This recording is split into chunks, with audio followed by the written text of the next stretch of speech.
Hola a todos, ¿cómo están? Bueno, hoy vamos a comenzar con una nueva unidad, así que espero ser claro y motivarlos para aprender y conocer sobre este nuevo grupo de microorganismos.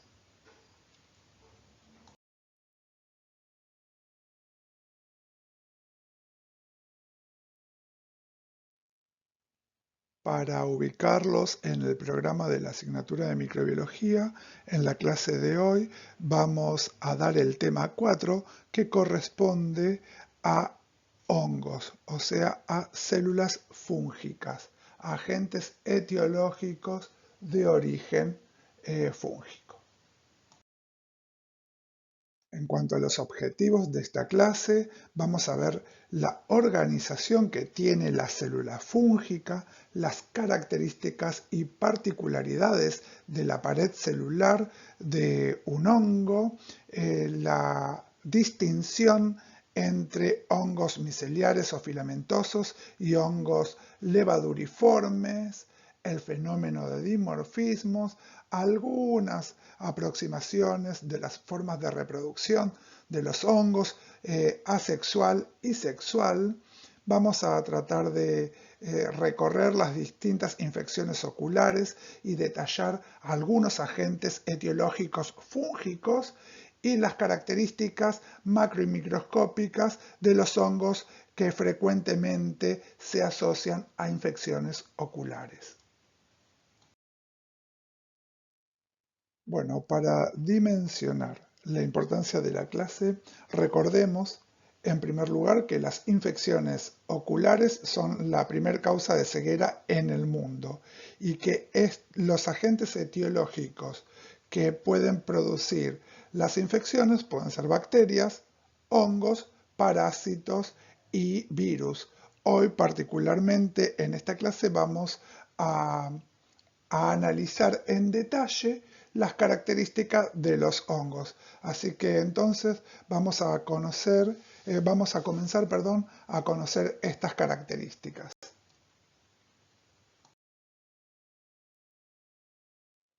Entonces, para comenzar, lo primero que vamos a repasar es que en el sistema taxonómico de los 5 reinos, los hongos estaban ubicados dentro del reino Fungi y que más adelante se propusieron las 3 categorías superiores a los reinos, que son los dominios, y donde se reconocían 3 linajes evolutivos diferentes: bacteria, arquea y eucaria.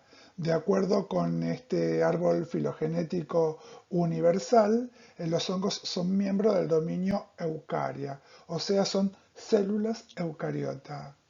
Esta es la primera diferencia para destacar con respecto a las bacterias. Y según la delimitación actual, se observa que el reino Fungi constituye un grupo monofilético bien establecido dentro de este árbol. Bueno, entonces las células fúngicas son organismos eucariotas que están constituidos por células que poseen orgánulos membranosos en su citoplasma. Tienen un núcleo rodeado por membrana y sus ribosomas son principalmente 80S. Estas células tienen en su membrana plasmática un componente en particular que es el ergosterol. Este compuesto es similar al colesterol que forma parte de la membrana plasmática de la célula animal y su presencia brinda rigidez en las membranas. Esta es una característica generalizada en los hongos y son muy pocas las excepciones. Este componente, el ergosterol, casi exclusivo de este tipo de microorganismo, convierte esta sustancia como un objeto útil para el diseño de drogas antifúngicas.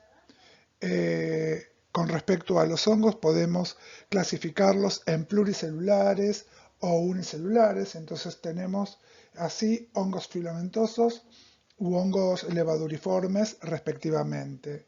La mayoría son inmóviles, ya que carecen de flagelo. Estos organismos no tienen clorofila, por lo que no pueden fotosintetizar y deben utilizar el carbono de los compuestos orgánicos. Entonces, estos microorganismos son todos heterótrofos, son quimio-organo-heterótrofos. Esta clasificación la van a ver en el taller correspondiente a medio de cultivos y nutrientes. Estos microorganismos utilizan entonces compuestos orgánicos como fuente de carbono y fuente de energía. Y se nutren por absorción. Solo son capaces de incorporar nutrientes simples y solubles. Bueno, digamos como una actividad extra para ustedes, les dejo que establezcan diferencias y similitudes entre células bacterianas y células fúngicas. Estábamos diciendo que el ergosterol era un componente distintivo de la membrana citoplasmática de los hongos. Otro componente distintivo son los componentes de la pared celular. Lo primero para mencionar es las microfibrillas de quitina. La quitina es un polisacárido compuesto de unidades de N-acetilglucosamina.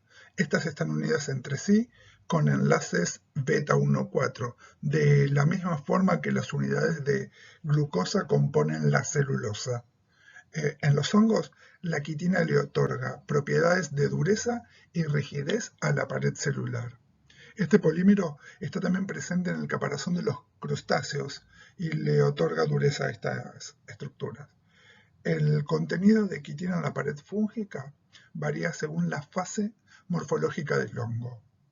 Representa, por ejemplo, del 1 al 2% del peso seco de las levaduras, mientras que en los hongos filamentosos puede llegar hasta el 10 o 20%. Además de las microfibrillas de quitina, tiene otro componente que es el más abundante, que son los beta-glucanos. Como les dije, son los más abundantes y representan el 50 al 60% del peso seco de estas estructuras. La mayoría de los polímeros de glucanos están constituidos por compuestos de unidades de glucosa con uniones beta-1,3 en más del 60-70%, aunque hay algunas especies que contienen también glucano con enlaces beta-1,6. En Cándida, por ejemplo, está presente el enlace beta-1,6, pero no en aspergillus. Además, hay otros glucanos con enlace alfa 1,3 o 1,4. Por los tipos de enlaces presentes, este polímero conforma una especie de enrejado contribuyendo a darle forma a la célula y sirve también de barrera de protección y es el responsable de la característica externa de la pared celular. Por último, esta pared suele contener glicoproteínas. Acá en la diapositiva señalo las manoproteínas. No sé si con este sistema de grabación se ve o no el puntero, pero bueno, estaba señalándolo con el puntero. Y constituyen o representan entre el 30 al 50% del peso seco de la pared fúngica de los hongos levaduriformes y entre el 20 y el 30% del peso seco de la pared de los hongos filamentosos. Aquí tenemos otra gran diferencia entre los hongos y las bacterias, porque la pared de la célula bacteriana está constituida, recordemos, por peptidoglicano. Y este es un polímero cuyo monómero está formado por dos azúcares fundamentalmente, el N-acetilglucosamina y el N-acetilmurámico. Ahora repasemos un poco las características fisiológicas de los hongos. Dijimos que los hongos no son exigentes, que son nutricionalmente sencillos, se puede decir. Los requerimientos básicos para su desarrollo incluyen sí o sí un compuesto orgánico como fuente de energía y fuente de carbono. Ya sabíamos que son quimio-heterótrofo y además necesitan nitrógeno que puede ser orgánico o inorgánico para la síntesis de aminoácidos, proteínas y ácidos nucleicos en general. También necesitan varios minerales y en algunos casos vitaminas. Estos microorganismos desarrollan en sustrato que tienen alto contenido acuoso. En general, requieren una actividad acuosa mayor a 0,95. Sin embargo, existen algunos hongos, que son denominados xerófilos, capaces de desarrollar por debajo de 0,85 en la actividad acuosa. Estos son los hongos que desarrollan habitualmente en mieles o en conserva. Respecto a la afinidad por el oxígeno o a la relación con el oxígeno, los hongos son aerobios o anaerobios facultativos. En este último caso, particularmente las levaduras. Con respecto al rango de pH donde crecen en general no son afectados apreciablemente por el cambio del pH del sustrato donde están desarrollando, y casi todas las especies pueden crecer entre un pH comprendido entre 1 y 8. Sin embargo, el rango óptimo de crecimiento se encuentra entre levemente ácido a neutro, o sea, como está escrito aquí, entre 5,5 y 7,5. Con respecto a la temperatura, son capaces de desarrollar dentro de un rango de temperatura que comprende de los 2 grados a los 50 grados centígrados. Ahora sí, la temperatura óptima de crecimiento varía según el tipo de hongos que estamos tratando o estamos trabajando, el tipo o especie de hongos. Sin embargo, para la mayoría de los géneros, incluyendo los hongos que estudiamos en el trabajo práctico, el rango óptimo de temperatura de crecimiento está entre 25 y 30 grados centígrados. Los hongos presentan una morfología muy variada. Tenemos dos grandes grupos, hongos microscópicos y hongos macroscópicos. Los hongos microscópicos pueden encontrarse en formas muy simples, unicelulares, que son las levaduras, con colonias cuyas características es muy similar a las de las bacterias. Podemos también encontrar hongos filamentosos, son formas filamentosas multinucleadas, son los conocidos como mohos, cuyas colonias poseen características distintivas. Aquí podemos ver un aterciopelado en la placa. Por último están los hongos macroscópicos, que son estructuras más complejas, son los denominados hongos de sombreros o Z. En la clase repasaremos fundamentalmente las estructuras de hongos microscópicos. Por otro lado, también es importante destacar que en micología, como en otras áreas, hay todo un lenguaje específico que trataré de ir incorporando de a poco en la clase para que se vayan familiarizando.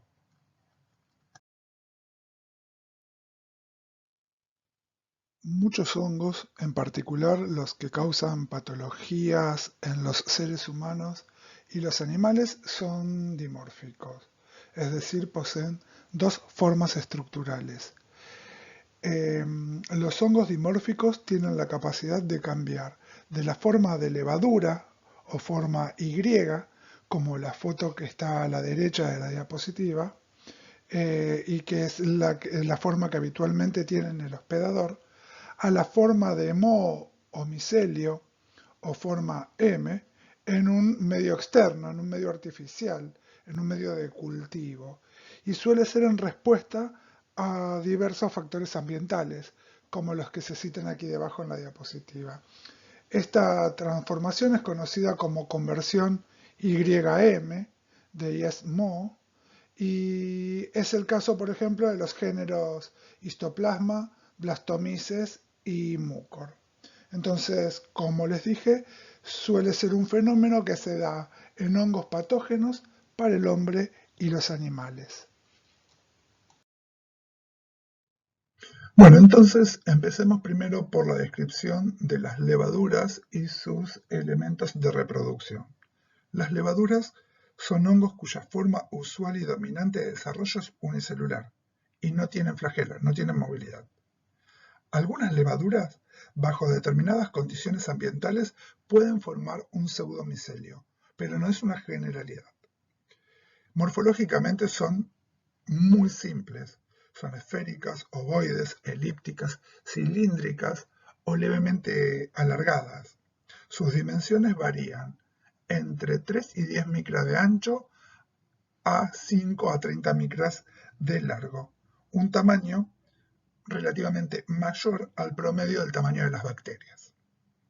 Aquí en la microfotografía del costado izquierdo le quiero marcar una tinción de Gram. Cuando se le realiza una coloración de Gram a una colonia de levadura, porque cuando crece en una placa uno no logra distinguir a simple vista si se trata de una bacteria o una levadura, se observa que las levaduras se tiñen de color violeta, como si fuesen Gram positivo. Pero cuidado, estos microorganismos no se definen como Gram positivos o Gram negativos. Solo es una consideración que dejamos para que tengan presente que si llegaran a teñir con la coloración de Gram, se observan de color violeta. Bueno, como ya lo dije anteriormente, en cuanto a la relación con el oxígeno, muchas levaduras realizan fermentación, por lo tanto tienen una respiración aeróbica o anaerobia fermentativa. Bueno, ahora pasemos a hongos filamentosos. Ya los hongos filamentosos se organizan de manera más compleja. Su talo, soma o cuerpo vegetativo consiste en un filamento multinucleado denominado hifa. Entonces, las hifas pueden considerarse como tubos de pared celular externa rígida con una luz interna que contiene el citosol, los diferentes núcleos y las organelas. Es una estructura polinucleada. El diámetro de una hifa es prácticamente constante y puede variar habitualmente entre 3 y 12 micras. El largo de la hifa sí es muy variable y puede medir varios milímetros o incluso centímetros. Estas hifas, al desarrollarse y entrecruzarse, forman lo que se conoce como micelio, y que en una placa, ese micelio forma colonias macroscópicas que simula ser un tejido. Aquí vemos distintas fotografías, una maraña de hifas en la que está en la parte izquierda, en la central, con mayor aumento, las características de una hifa, y en la derecha, por ejemplo, un tejido, una colonia macroscópica simulando un tejido de un hongo filamentoso. Bueno, tras la germinación de una espora, por ejemplo, se forma un cuerpo vegetativo o talo del hongo. ¿Sí? Si el hongo es filamentoso, cada filamento individual del micelio es una hifa. En algunos hongos, el protoplasto fluye a lo largo de las hifas sin tabiques transversales que las interrumpan. Estas hifas, completamente conectadas, se conocen como cenocíticas, y el micelio que generan estas hifas, micelio cenocítico. Ahora, las hifas de otros hongos pueden poseer tabiques transversales llamados septos o tabiques. Además, estos tabiques pueden contener un único poro o múltiples poros que permiten el flujo de citoplasma, pero no siempre el flujo de núcleos. Estas hifas se denominan hifas septadas o tabicadas. No todos los micelios septados tienen el mismo tipo de poro, pero la diferencia entre los mismos solo se visualizan con la ayuda de un microscopio electrónico. Ahora, los septos claramente son visibles al microscopio óptico, y esta es una gran característica estructural importante para identificar estos grupos fúngicos.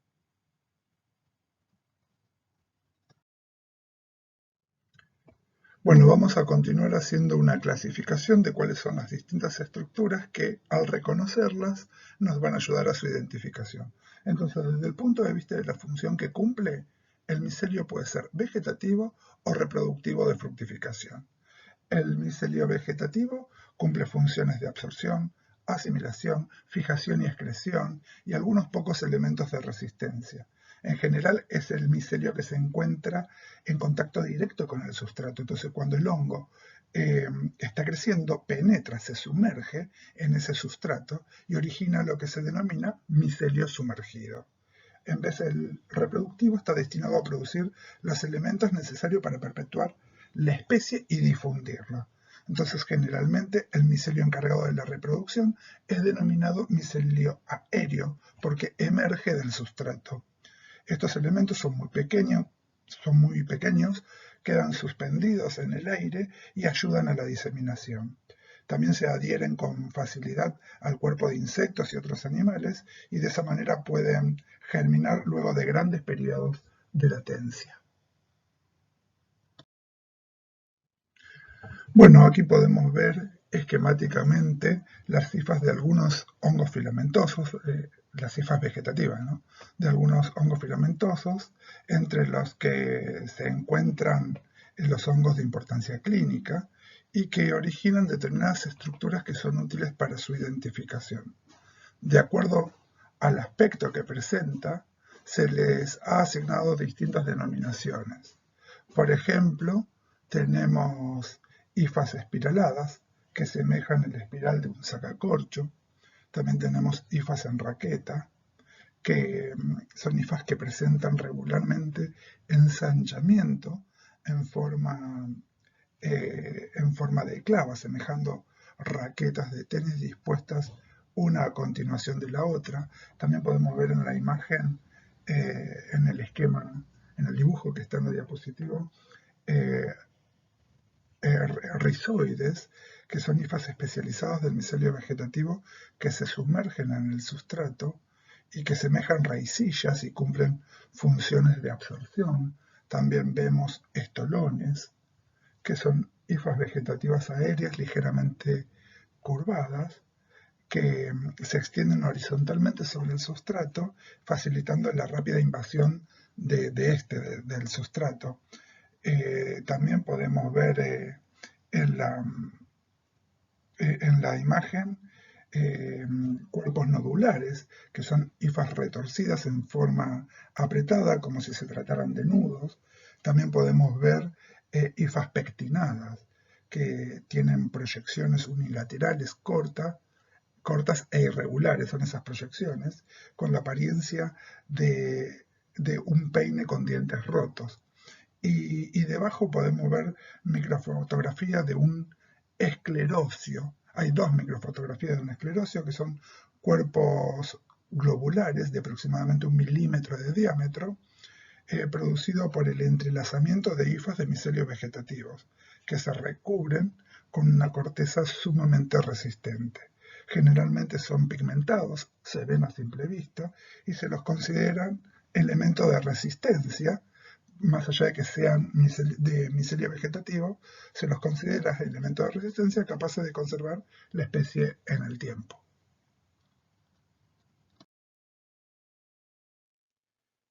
Antes de comenzar con la descripción de las estructuras de reproducción, es importante destacar algunos conceptos a tener presente.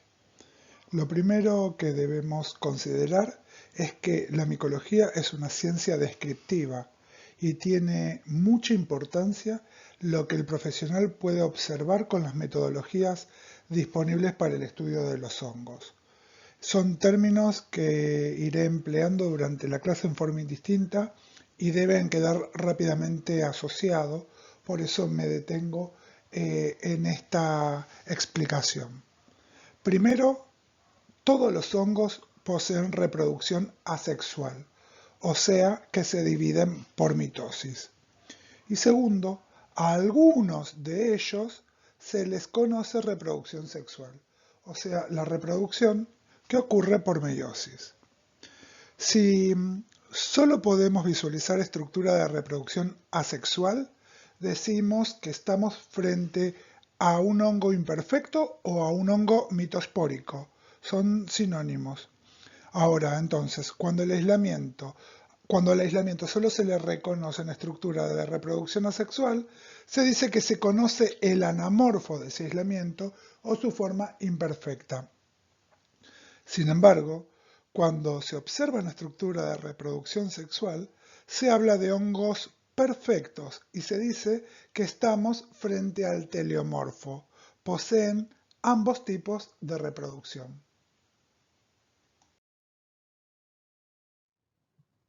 Bueno, antes de comenzar a caracterizar los distintos elementos del micelio reproductivo, quería comentarles que los hongos se diseminan a través de cualquiera de estos elementos y en general se los llaman como propágulos de dispersión, entendiéndose como tales a cualquier fragmento de micelio viable o unidad de reproducción que contiene la información genética necesaria para el desarrollo del hongo.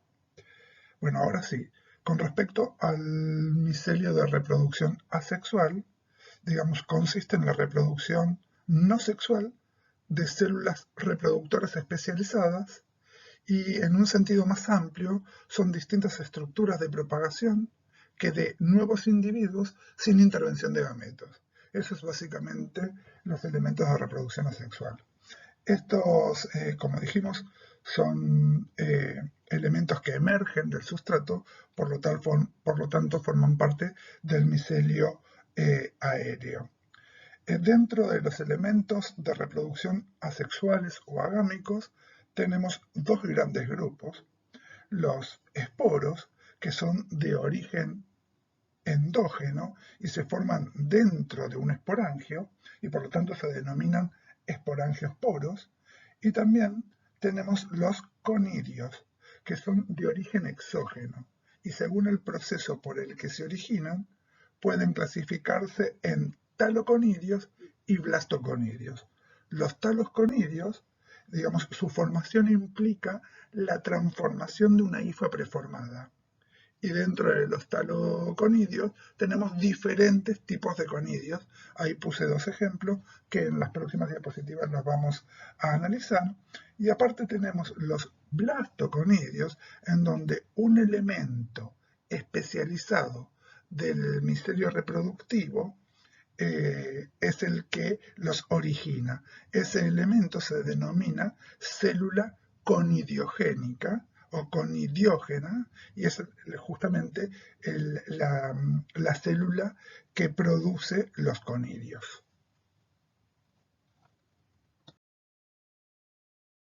Bueno, entonces retomando el tipo de micelio reproductivos, vamos a ver estos dos elementos asexuales en más detalle. Tenemos en primer lugar un esquema de lo que es un esporangio con esporangiosporas. El esporangio es una forma, es un saco que va a contener las esporangiosporas que se desarrolla en general en el extremo de una hifa. Entonces, como ya dijimos anteriormente, los esporos son de origen endógeno. Y este tipo de elemento es típico de especies fúngicas como Mucor y Rhizopus. Por otro lado, tenemos los blastoconidios. Estos ya son exógenos, ¿sí? Y al ser blastoconidios, son producidos por células conidiógenas. Estas células conidiógenas son las que le dan origen a los conidios. Alguna bibliografía también los llama conidiosporas, por eso se lo agregué entre paréntesis. Se suelen formar en el extremo de la hifa y existen distintos tipos de células conidiógenas. Las más comunes son las fialides, como las que se muestran en las figuras de esta diapositiva, o también existen anélides. Este tipo de conidios son estructuras típicas de géneros como Aspergillus, Penicillium y Fusarium. Dentro de los conidios, que son elementos de reproducción asexual, tenemos que decir que ellos presentan morfologías y colores muy variados y que según el tamaño pueden clasificarse en micro o macroconidios. Los microconidios son unicelulares y los macroconidios son bi o pluricelulares. Aquí en la diapositiva vemos un gráfico y una fotografía en donde se pueden observar los septos que separan las células y que pueden ser transversales o transversales y longitudinales.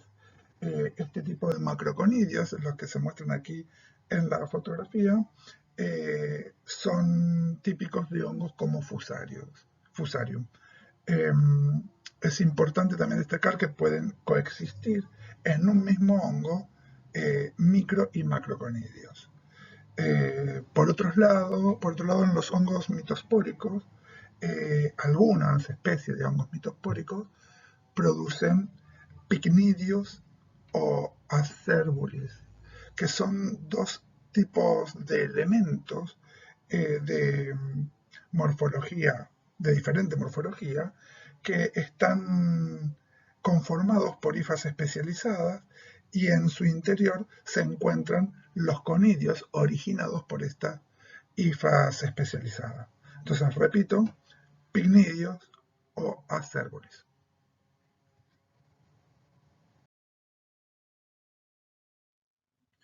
Bueno, aquí vamos a empezar a caracterizar y a destacar a los elementos de reproducción sexual, que son las estructuras que se forman por fusión sexual entre gametos haploides. Estas estructuras son menos frecuentes que las asexuales. Y como ya dijimos, no todos los hongos producen elementos de reproducción sexual. Tanto las esporas sexuales y asexuales como los conidios son típicamente resistentes a la desecación, el calentamiento, el congelado y algunos productos químicos. Sin embargo, no son tan resistentes al calor como las esporas bacterianas. Bueno, empecemos a caracterizarlos. Estos elementos también se clasifican en elementos exógenos y endógenos. Empecemos primero por los cigosporos, que son los que se ven en la microfotografía de arriba. Son exosporos de origen sexual y son elementos característicos de la familia Mucormicotina. Esta clasificación corresponde a la nueva eh, taxonomía fúngica, son los que anteriormente se conocían como Zygomicota. Les doy esta nomenclatura porque dependiendo de la bibliografía más o menos actualizada, lo pueden encontrar de una manera u otra. Son estructuras globosas, como se ven en la figura, eh, visibles macroscópicamente y en general las levaduras no poseen este tipo de esporas sexuales. Eh, por otro lado, abajo tenemos los basidiosporos. Son los que se ven en el esquema de abajo de todo y que son también exosporos de origen sexual y son característicos de los basidiomicota. Y este tipo de esporas, que también suelen ser globosas, son producidas en los extremos de una estructura especializada conocida con forma de garrote o basidios. Y por último, tenemos los ascosporos, que son los que están aquí en el medio de la diapositiva, y que estos son endosporos de origen sexual. Son los más frecuentes de encontrar dentro de los hongos que manejamos en la cursada. Eh, las especies fúngicas que manejamos en la cursada, los más comunes son estos justamente, los ascos que contienen ascosporos. Se encuentran dentro de bolsas o sacos, que son los ascos, que ya lo vimos para las levaduras, y que son característicos de los ascomicotas.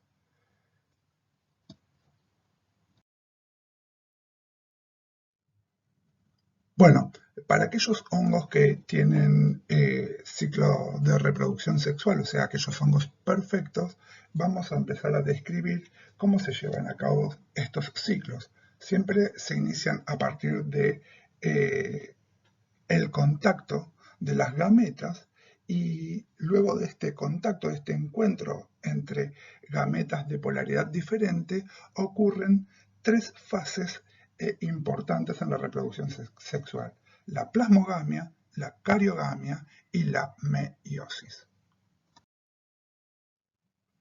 Aquí estamos visualizando el ciclo de vida de Saccharomyces cerevisiae, la levadura de cerveza, en donde, por ejemplo, comenzando a partir de un ascosporo haploide, cuando este ascosporo germina, puede tener todo un ciclo de división mitótica en su forma haploide, o sea, brotación y duplicación como tal en este estadio haploide, y cuando se encuentra con otra célula vegetativa haploide de polaridad diferente, puede ocurrir entonces la plasmogamia, o sea, la fusión de estas células para dar origen a una célula dicariótica que luego por el proceso de cariogamia se funden estos núcleos y puede comenzar ahora otro ciclo mitótico en estado vegetativo, pero como célula dicariótica, como célula, diploide, no dicariótica. Entonces tiene otro estado mitótico, pero como célula diploide, hasta que se induce el proceso de meiosis y a partir de aquí se forman los ascos con ascosporos y tenemos nuevamente estructuras de reproducción sexual haploide.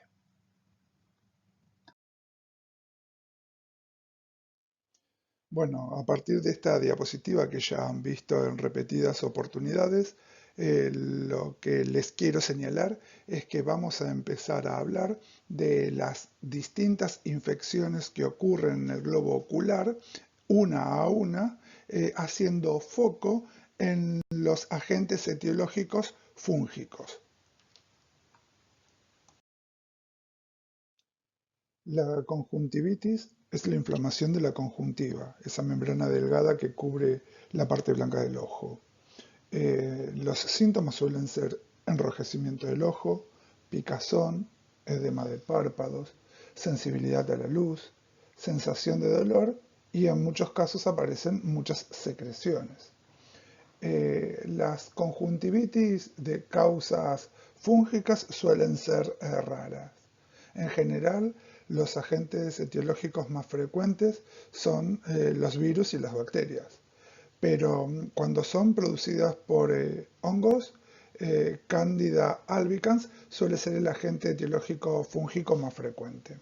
Y casi siempre se acompaña de infección palpebral o bucal. Y el tratamiento suele ser con colirios que contienen fluconazol. La blefaritis es la inflamación de los párpados. A menudo su origen se debe a un mal funcionamiento de las pequeñas glándulas que se encuentran en el margen palpebral. En los pacientes con blefaritis, estas glándulas se hallan obstruidas y sus secreciones quedan como estancadas, se forman sustancias, ácidos grasos, que irritan la superficie ocular. Los párpados se muestran en estos casos inflamados y enrojecidos. El ojo se irrita y produce también secreción mucosas y proteínas y estos se acumulan en el margen palpebral, creando a menudo como una costra. El acumulamiento de estos materiales proporciona, digamos, las condiciones óptimas para el crecimiento de microorganismos, de bacterias, que a su vez liberan toxinas y que contribuyen a irritar todavía más el párpado y a agravar más el proceso patológico. Las causas fúngicas de blefaritis suelen ser muy raras y cuando ocurren son por distintas especies de malacesia. Y en general el tratamiento es sencillo ya que mejoran con la higiene y los lavados del ojo.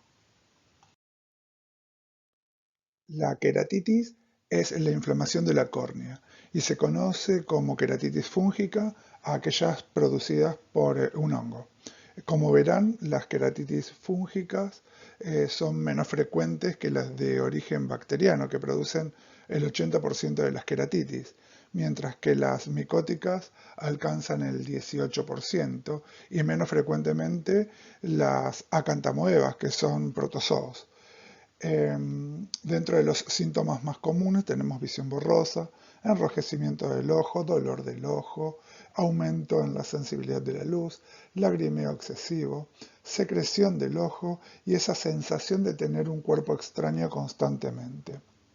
Dentro de los factores de riesgo, tenemos que tener en cuenta que la queratitis es 6 veces más frecuente en portadores de lente de contactos, debido a las posibles escoriaciones y al uso inapropiado por parte del paciente y a la hipoxia corneal que suelen causar las lentes. Existe entonces el peligro de desarrollarla al usar lentes de contactos por largo periodo de tiempo. Entonces se recomienda una buena higiene de las lentes, frotarlas y enjuagarlas cuidadosamente y reemplazar el estuche con frecuencia. También suelen ocurrir luego de una lesión en la córnea, en particular si esta es provocada por algún material vegetal o alguna basurita que suele entrar por el viento. También en personas con una enfermedad crónica o recurrente, como los pacientes que tienen su sistema inmunológico debilitado, como los pacientes diabéticos, pacientes HIV, pacientes con cáncer, que si se exponen a un hongo son más propensos de contraer la queratitis fúngica. Bueno, siempre que se sospeche una queratitis, debe realizarse un diagnóstico etiológico y así poder instaurar un tratamiento adecuado, ya que si no se hace puede dar lugar a una perforación corneal y pérdida de la visión.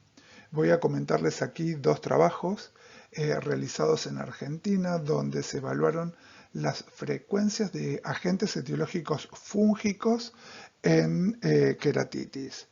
Y en realidad los resultados son bastante discrepantes.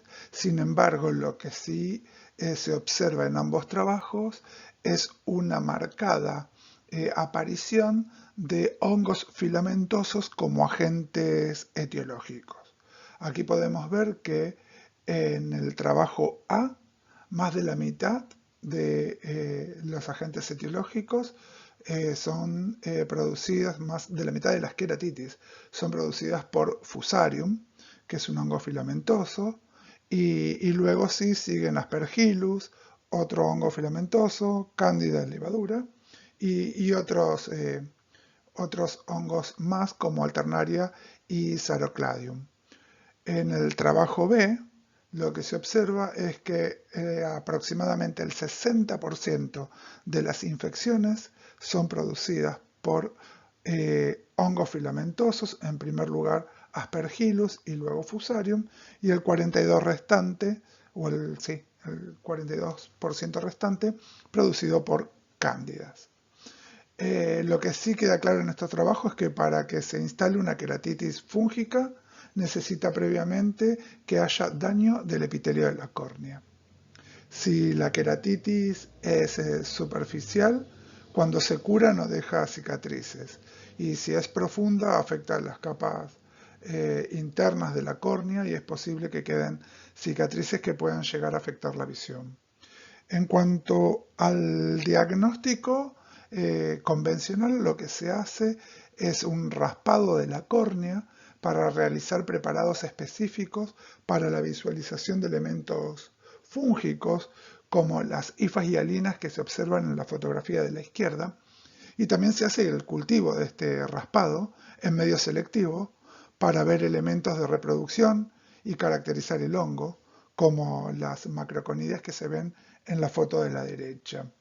En algunos casos, previo al raspado, se puede realizar un diagnóstico por microscopía confocal, o sea, mirar la córnea del paciente directamente, en donde se pueden distinguir hifas fúngicas o acantamoeba.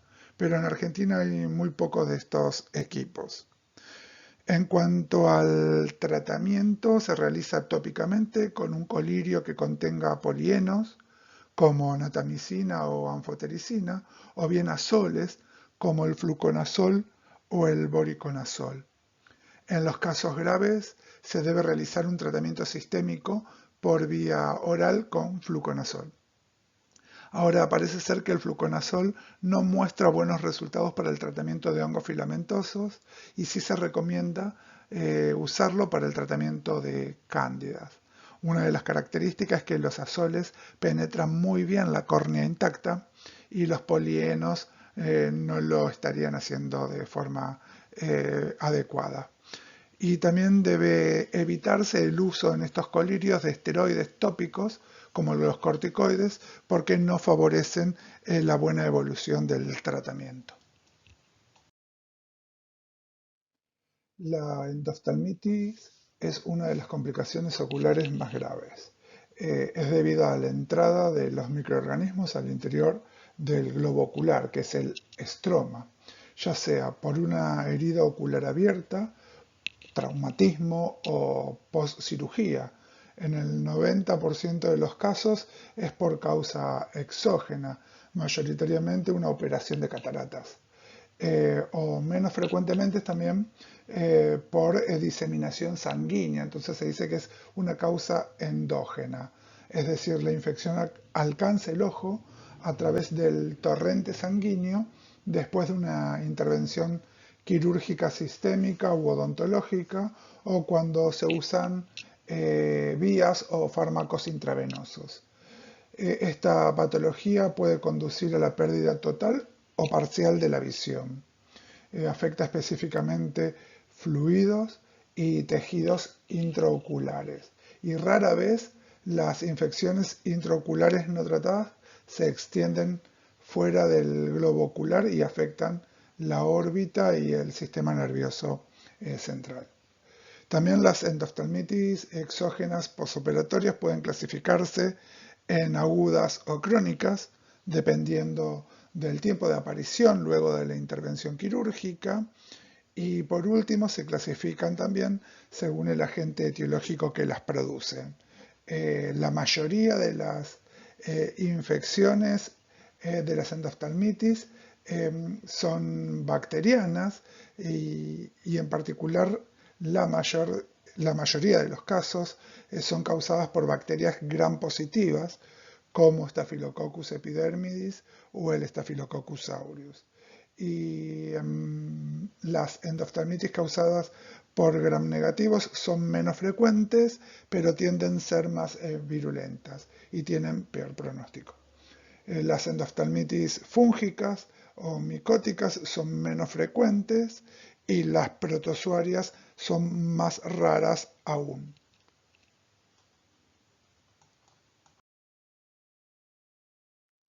Bueno, como ya dijimos anteriormente, la endoftalmitis es una de las complicaciones oculares más graves. Dentro de los síntomas podemos observar ojo rojo con inflamación y edema conjuntival, opacificación del ojo, edema de párpados y la característica fundamental de la endoftalmitis es la vitritis progresiva, que es la presencia de células inflamatorias en la cavidad vítrea. En cuanto a los agentes etiológicos fúngicos, estos suelen aparecer o estar asociados a la diseminación endógena. Y si bien es poco frecuente, toman importancia en pacientes inmunocomprometidos. Dentro de los agentes etiológicos fúngicos, Cándida es el agente aislado con mayor frecuencia y en segundo lugar aparece Aspergillus y rara vez se ha aislado Histoplasma capsulatum.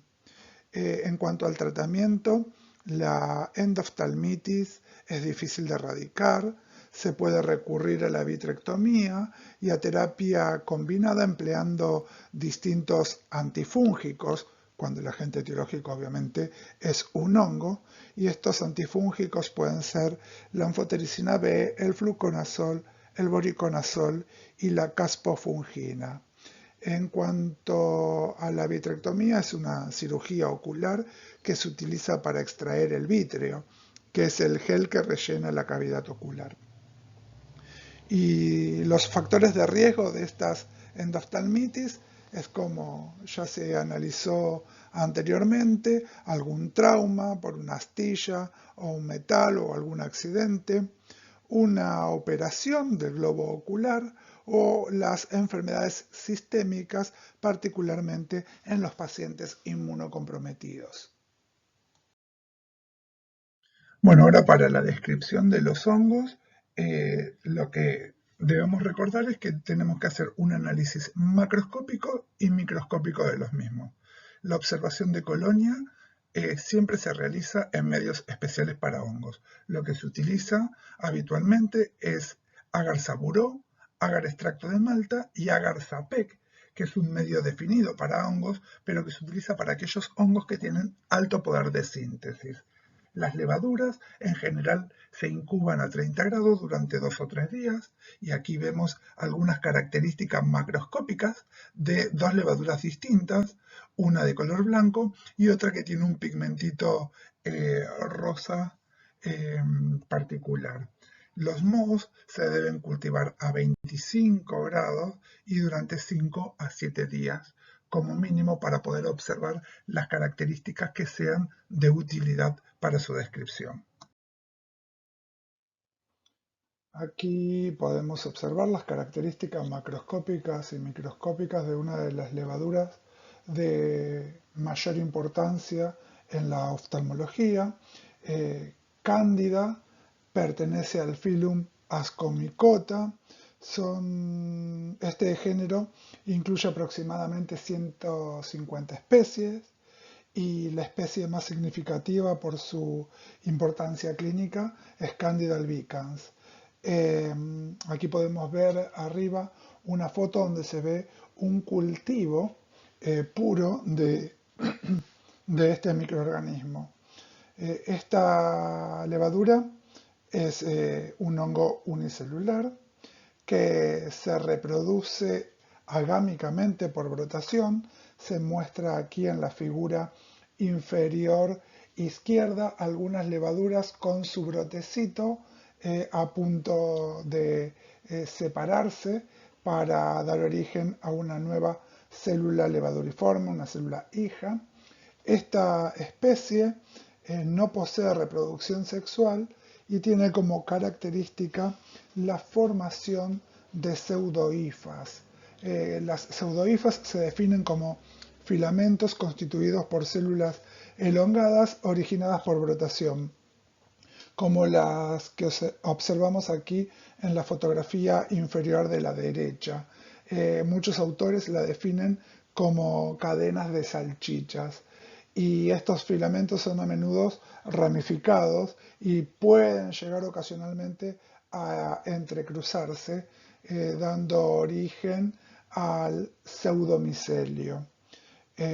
Bueno, como dijimos, dentro de Cándida, dentro de este género, hay muchas especies y estas han sido aisladas de vegetales, suelo, agua, aire y alimentos, y algunas de ellas, como Candida albicans, forman parte de la biota normal de la piel y de las mucosas de los mamíferos. Mucosas como la boca, la vagina, las vías respiratorias altas o el tracto gastrointestinal. Bueno, aquí podemos ver distintas imágenes de colonias macroscópicas de hongos filamentosos. Como verán, tienen aspectos particulares y muy variados. Digamos, es importante, una vez respetado el tiempo de incubación estipulado por los manuales, registrar el diámetro de las colonias, porque es un dato que nos sirve. Desde el punto de vista de los aspectos macroscópicos del micelio, se los clasifica en laxos o flojos, como por ejemplo en Fusarium, o compacto, como por ejemplo en Penicillium. También es importante ver si la colonia es algodonosa, como la que se observa en la placa del centro de la diapositiva, típico, por ejemplo, de Mucor o Rhizopus, si es pulvurulenta o aterciopelada. Por ejemplo, en la imagen de la derecha, en la inferior derecha, es pulvurulenta. También es importante registrar el color del anverso y del reverso, porque algunos hongos producen pigmentos que difunden en el medio, como lo que podemos ver en la diapositiva inferior de la izquierda. Por último, también hay estructuras fúngicas hialinas, o sea, transparentes, y están los dematiáceos, que son oscuras, que forman colonias negras, como la que se observa en la fotografía superior derecha. Los hongos dematiáceos se caracterizan por tener, digamos, estructuras en las paredes color pardo o oliváceo o negro, también en las conidias, y ocasionalmente los hongos de matiáceos causan infecciones en hombres y en animales. Estos patógenos oportunistas son ubicuos y se los suelen encontrar en suelos y vegetales. Bueno, esta es la última diapositiva de esta parte y continuaremos con la última parte de la clase de hongos, en donde veremos algunas de las características microscópicas de algunos ejemplos, también qué estudios moleculares se le pueden efectuar y resumiré un poco el ciclo de vida de algunos ejemplos de hongos.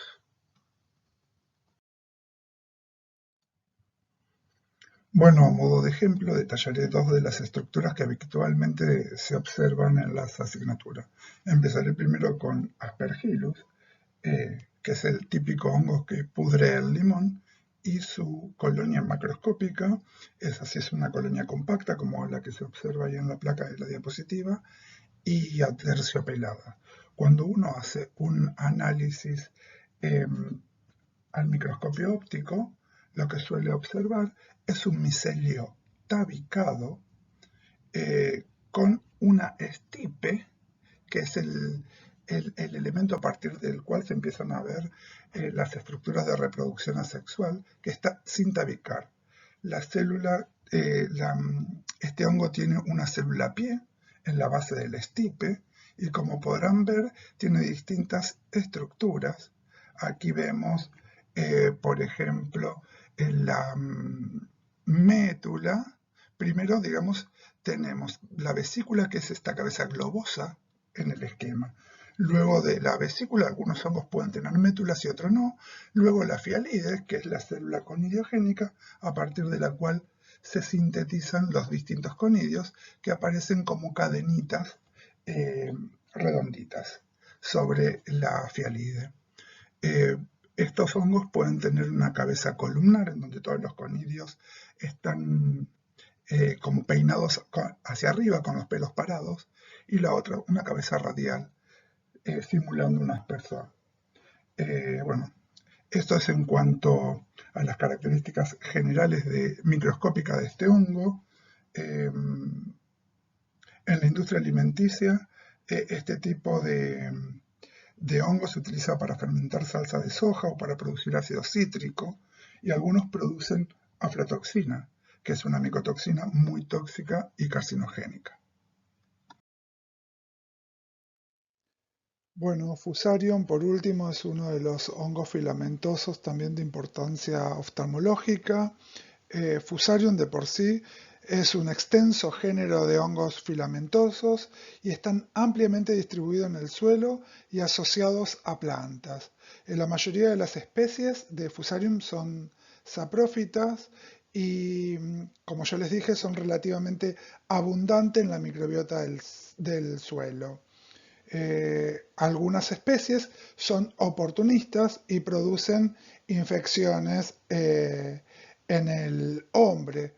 Cuando uno los cultiva, las características macroscópicas es muy particular, ya que se los puede distinguir por un color rosado intenso, como el que se muestra en la colonia crecida en la fotografía de la izquierda.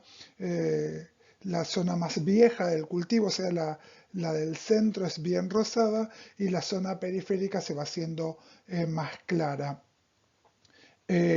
Microscópicamente uno puede reconocer hifas tabicadas, y la característica más distintiva de este género son las esporas del hongo, que se reconocen al microscopio por su forma de media luna o de canoa. Son macroconidias fusiformes, como la que se ven aquí en la foto central.